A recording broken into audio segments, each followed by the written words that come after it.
and welcome to Office Hours. My name is Lou. I'm a senior PM here at Apptentive, and I am super excited to be talking to you guys today around our office hours and seasonality findings. I am in person with one of my favorite people, Mel Fox, who's a fellow PM here at Apptentive. So we're super excited to get things moving. So starting off, we're going to give us a quick intro about ourselves. So my name is Lou. I'm a senior PM here at Apptentive, as I already mentioned. I started back in January along with Mel, but previously I was actually a customer for 5 years. So I've been able to implement Apptentive as a developer and then be a PM who managed the integrations and then all the way through. And now I'm here to make the product even better, which is exciting. I'll hand it over to Mel. Yay. First of all, Lou and I love being in the office together. So this is a very special edition of Office Hours. Super stoked to be here. As Lou mentioned, I also started with Apptentive in January, and I also was a customer of Apptentive before working for them as well. So it's been really fun being able to work with a product that was so massively impactful for us as product managers in our previous lives. And we get to talk about some really cool stuff. Not just around product management and strategic elements in general, but things like we're talking about today. So yeah, just super excited to get started. Awesome. So moving right along today, as we just went through introductions, we'll go through a couple of housekeeping items in case you haven't been to office hours before. We'll also go through a little brief overview of who we are at Apptentive, just in case you haven't met us before or you're not a customer. And then we'll go through seasonality findings, which we actually just did the product happy hour email about, which was really exciting as well. So super juiced about this topic. And then as usual, we'll spend most of our time in the Q&A section. So moving right along into housekeeping. Before we start, we always start off with a couple of housekeeping notes. If you were able to join our last couple of office hours, welcome back. You'll be familiar with the format. If you've attended one of our webinars in the past, this is going to be a slightly different format. The goal of office hours is to be useful for you. So this isn't going to be a long presentation from either of us. And instead, it's going to be open QA time. So we'll open it up with some tips and tricks around a specific topic each and every session. This one being seasonality findings. And then we'll leave the rest of the time for you to ask questions and chat with us. Please excuse any technical hiccups that we might run into. This is a new setup, actually being in person. So it's a little bit different than what we're used to. So just bear with us. You can submit questions in the Q&A section in Zoom, or if you're joining us on LinkedIn Live, go ahead and submit them in the chat area. We encourage people to ask questions or discussions in the chat section here too, but be sure to select your message to go to attendees and panelists and not just panelists. We do have the full hour blocked for y'all, so feel free to pop in and out whenever. And then finally, we'll be sharing the link to this recording and the slides out later this week via email. And if you're a customer, you'll get it in the product happy hour email that goes out tomorrow, so keep your eyes peeled for that. Just to recap, we want to reiterate that while we're here to answer almost any question for y'all, if you're a customer of ours and have something that needs to be troubleshooted, we'd recommend that you reach out directly to your CSM. They're definitely going to be better equipped to answer any question you might have since they're already familiar with your apps and your implementations. And then before we jump into the content, we just want to share a little bit about Apptentive. I know we have quite a few customers here today. Throw your hands up in the chat or drop in your favorite emoji perhaps if you're a current customer. But there's some of you who haven't heard of us before, so we just want to give you a quick TLDR. So for those of you who don't know us, we work with some of the world's largest brands, and as you can see here, there's just a few of the handful that we work with. All of these brands trust us because at our core, Apptentive is a feedback company all about customer love. Our voice of the customer solution helps these brands collect and measure customer feedback to improve their customers' experience and ultimately their brand loyalty. Apptentive helps capture actionable emotions and feedback from the 99% of customer voices that are typically missed, or that silent majority. And most importantly, we're able to quickly turn that into actionable feedback. And with that, I will throw it over to Mel to talk through sentiment and seasonality findings.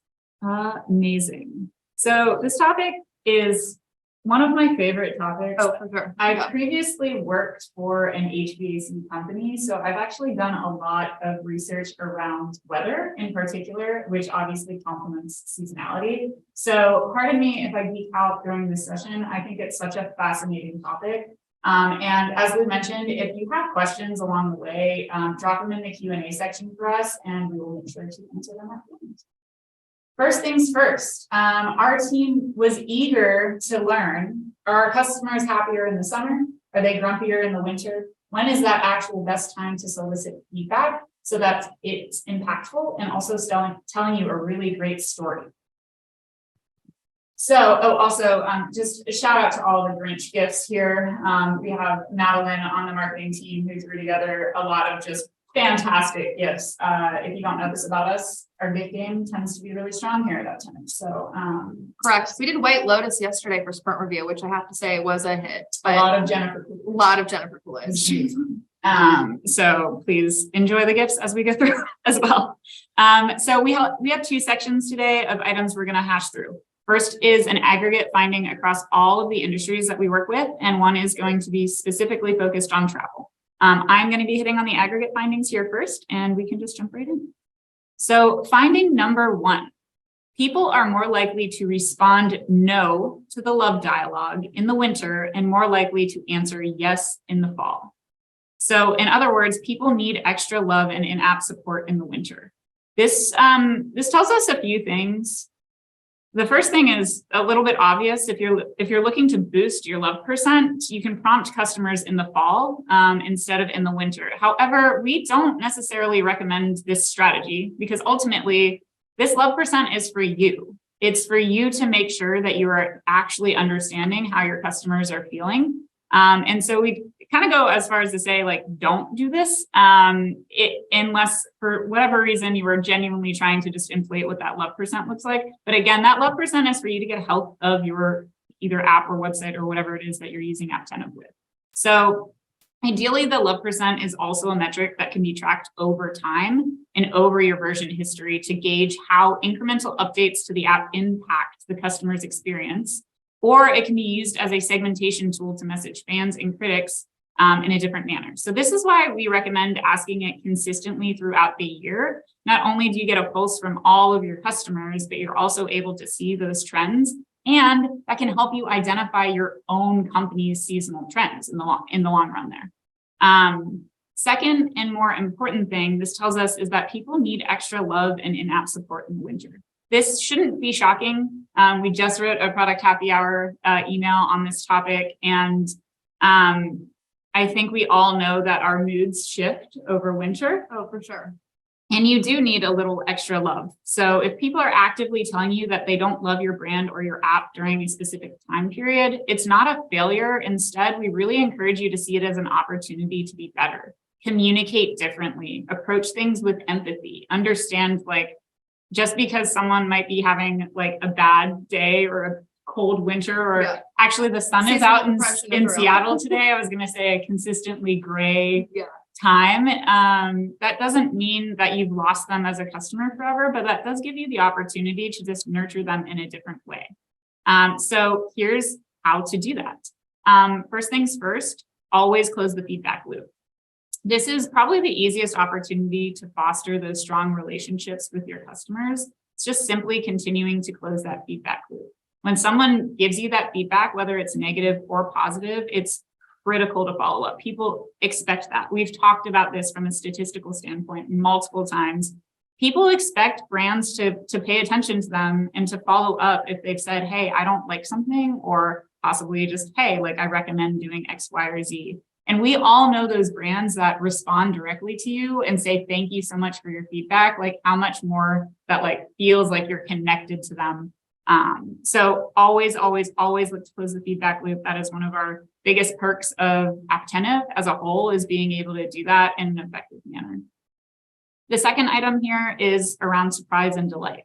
So if you know the winter months are less than favorable for your customers, just give them a little extra love through a surprise and delight campaign. This doesn't have to be like a new feature being released. Maybe it's offering extra rewards points if you have some sort of marketing campaign around rewards.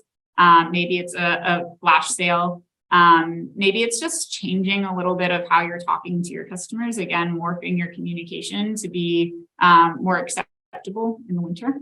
But a little extra love can go a long way. So always look for those surprise and delight, especially around the holidays. It can be very chaotic as well, but making sure that you're staying in tune to who you are as a brand is really important. And then finally, Keep grinding to make your digital experience better. Keep improving. Whether that's expediting a certain feature on your roadmap or improving the UX of your website, even the smallest changes can make a really large impact, and don't let those winter months slow your team down. We like to call those quick wins here. Yes. Hey, what items do we have in the backlog that our customers have requested that are small enough that our team can work on them and knock them out over the holiday season, and still make an impact and another kind of surprise and delight. So it all kind of morphs together there. So that's finding number one. Excellent. Love it. I also love the low-hanging fruit items or the quick wins, like for the dev team too, to have those quick wins during the season is so important. Yes. Right? Yeah, it's not just an external thing, it's an internal thing as well. You're totally right. I will also say, sorry. No, go. Do it.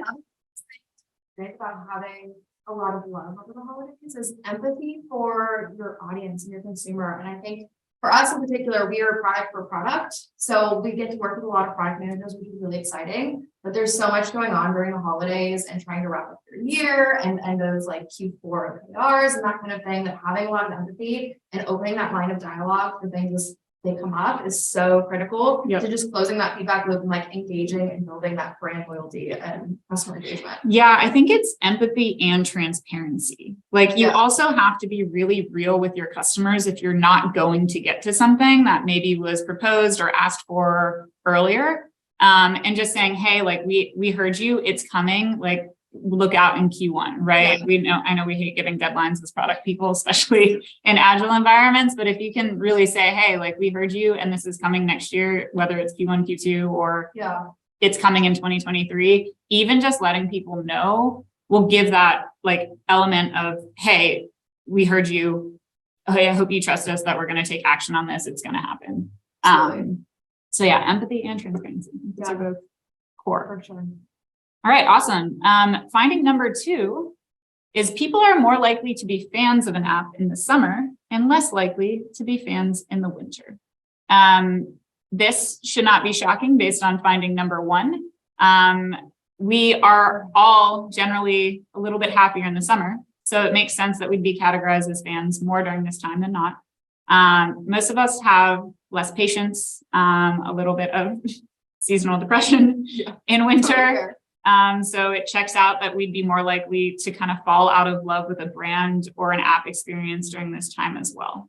Essentially, anyone who has repeatedly responded yes to a love dialogue is considered a fan in the Apptentive universe.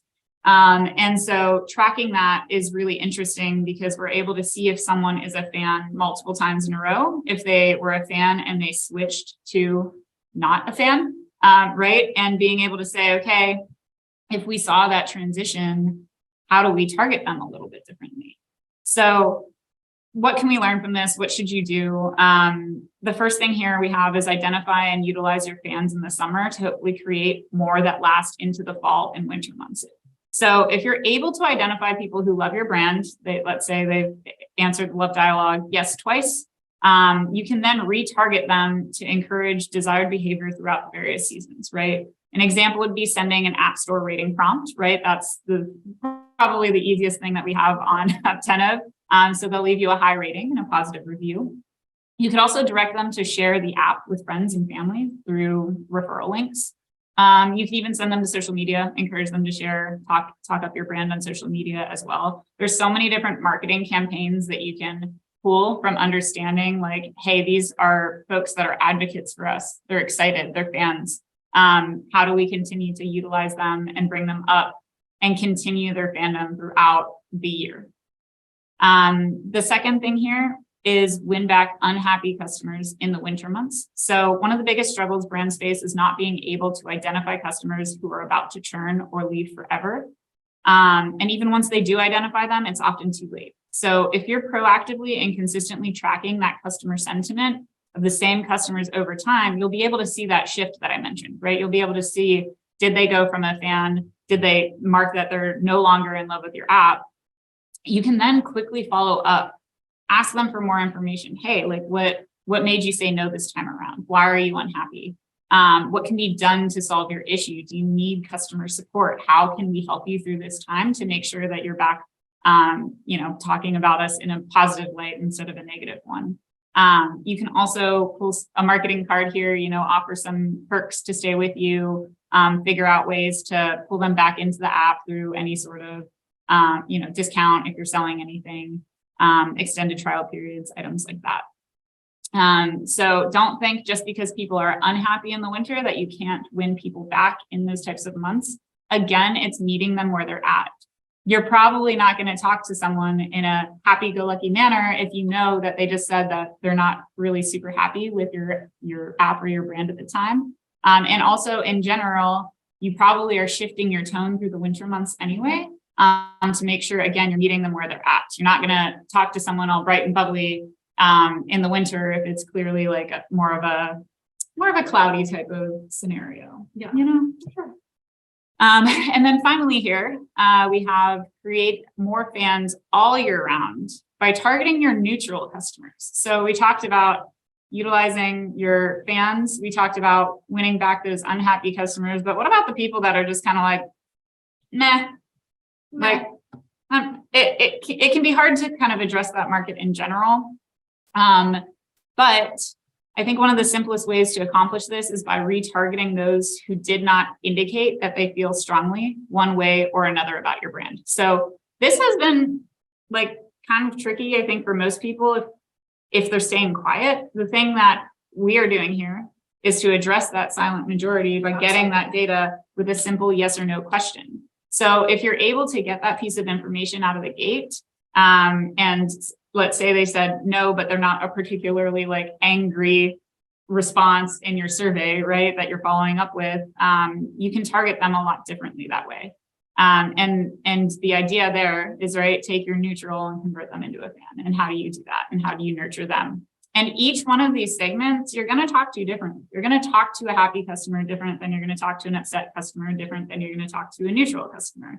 And so understanding that from a marketing perspective, and also understanding how you put them through your journey through your mobile application or website varies as well, right? So really interesting stuff there with kind of like the general aggregate findings. Did you have anything else you wanted to add to? I don't think so. I think it's funny. So I had an experience once where we had an NPS survey with just general feedback at the end. And we had like a weird amount of people who were those middle ground passive responders who actually said meh. And we're like, meh, like it's fine. And I think we got some of the best feedback by engaging with those customers and like asking, well, why is it like, what can we do to give you some joy in this product and make it a better experience? And so we were able to actually get better feedback, I think, than some of the detractors or the promoters of the application, just because they were consistent users of the application and they just didn't have a reason for it to spark joy, if you will. So yeah, and it totally varies too on industry, which we'll get to a little bit of industry findings here next. But if you're a mobile application that is like, I have to use this, you end up learning a lot more about your customers than someone who's downloading something that's more on the entertainment front, right? Because you can say like, oh, I don't like this, bye. But if I worked in smart home for a while, it's a smart home app and it's literally used to control your HVAC unit. Like you have to use that. So that feedback is then like, I'm frustrated by this. I'm mad that I have to use this app, like make it better. And then it's like, great, give me the feedback on how we can do that.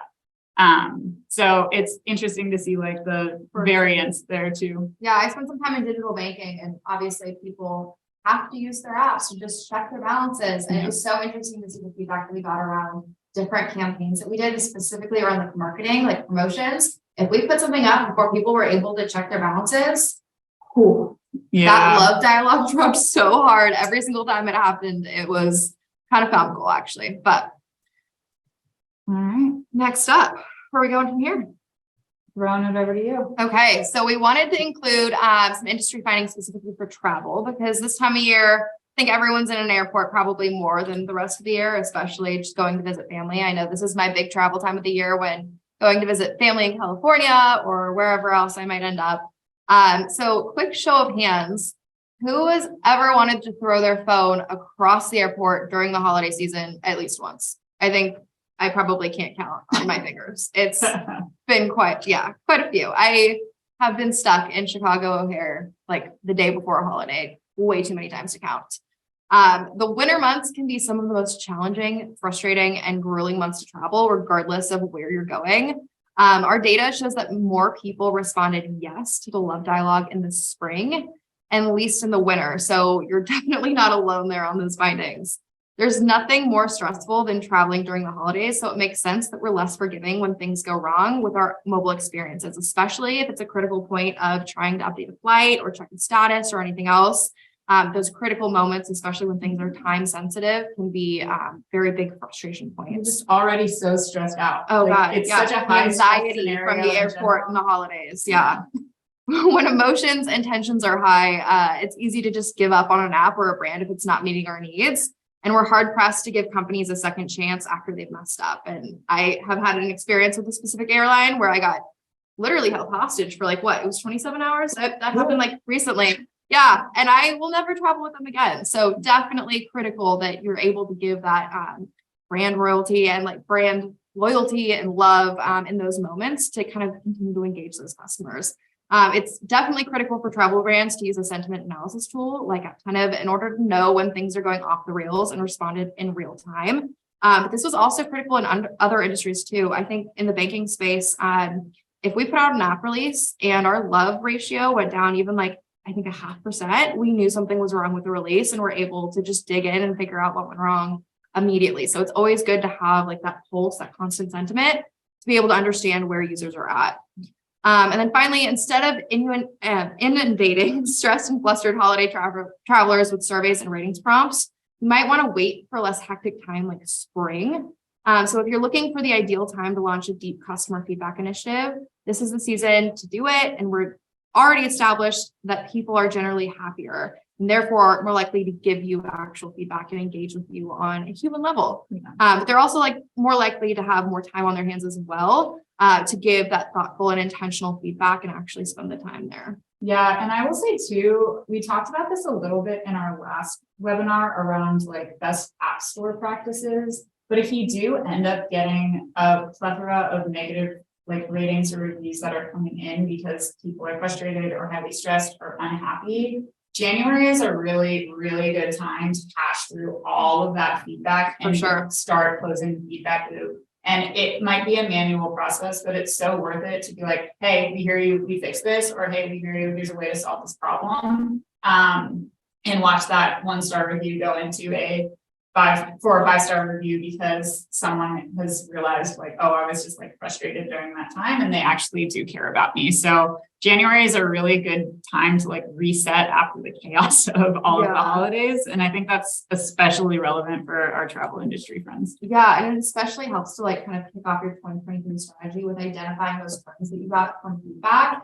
and re-engaging in those relationships so that your VOC strategy going into a new year is super strong. And you're able to get that constant feedback throughout the year.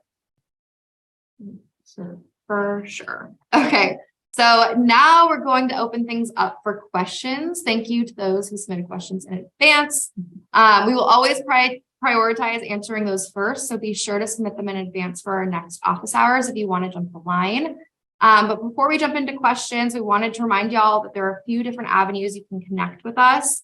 If you're a customer, you can reach out to your CSM. If you're not a customer, you can schedule a more in-depth demo at a link that we'll share out in a little bit. So with that, let's get into some questions, shall we? We got one that says, how do you respond to negative reviews? I touched on this a little bit, and we talked about this in our last office hours as well. First of all, unless they're a troll, which I think one of the suggestions was don't feed the trolls. Yes.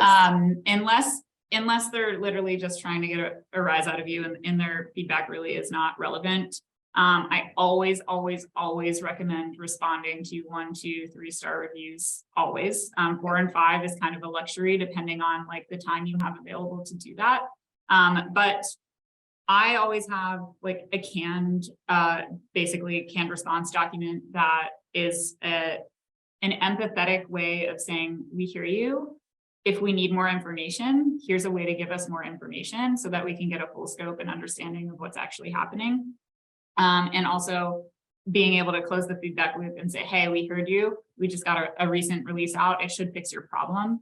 And so just being able to like have those canned responses on deck and just swap in, personalize them. If you have to ask for additional details, make sure they know where to send those to you. But do it with empathy. That's my biggest thing. We're all human. Talk to them like they're human.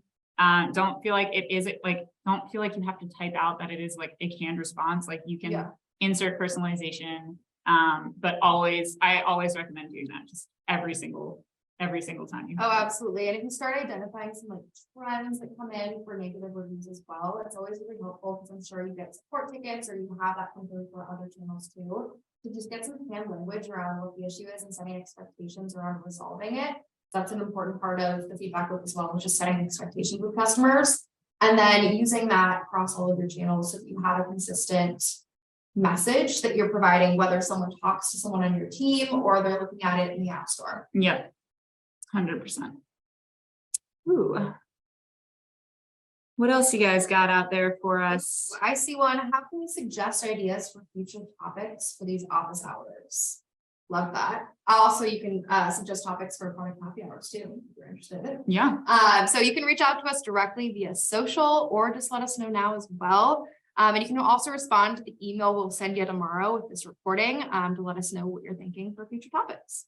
Yeah, and we, we kind of talk to things that are super relevant for us right now. So the upcoming topics, we have a little slide for this at the end, but we'll talk about insights and how to report out on all the really awesome data that you have in Apptentive to make sure you're telling the story of your digital products health. And then we'll be talking about strategic planning for VOC specifically in 2023 and making sure you're on top of that. So it's stuff that's like very relevant for us as product managers. But we love getting like any Q&A type of style of, hey, I'm interested in learning more about this. How can we do that? Oh, there it is. Yep. We are also skipping December 28th. Yes, middle of the holidays. I just don't think that you guys will show up. So that's fair. We'd show up. Oh, you won't. Yeah, I'm on vacation. You're taking PTO. Yay.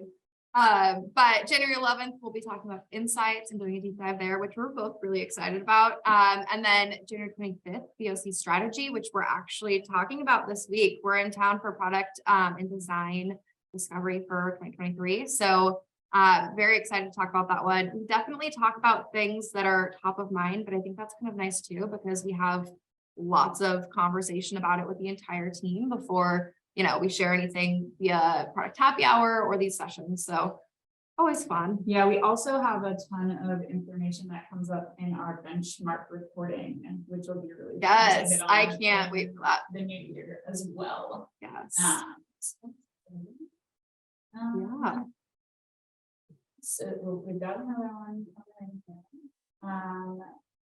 When do people start prepping for the holiday season in terms of preparing for unhappy or grumpier customers? That's part of it's got to be a part of your like Q4 strategy. Yeah, right. Absolutely. Is understanding, hey, especially if you see the seasonality shifts, like if you look at your data from the last however many years and you say, okay, we generally will see a dip in our love percentage here, validating kind of what we've just given you from that aggregate data. That should be a part of your strategy. It should be, hey, how do we make sure that we're encompassing those low-hanging fruit items, that we're focusing on surprise and delight. We're shifting our tone a little bit to talk to people in a more empathetic manner. So I think that's a part of your Q4 strategy. Absolutely, but I think it's also just part of roadmap and planning as well. Yeah. I think another big piece of this is code freeze or code refrigeration, as we're calling it this year, because we're getting saucy. And making sure that you're not doing any critical releases or deployments during the holidays when you could impact, an experience that's critical, whether it's a shopping application and people are trying to do the last minute Christmas shopping, or someone is trying to get on a flight and just get home for the holidays. Super important that you're not releasing anything during those critical points, just to mitigate some of that risk so that you don't have to do damage control later. No. Yeah. We have a question on the benchmark report. When is your 2023 report coming out? So we publish a big annual report with data like the data that we shared here.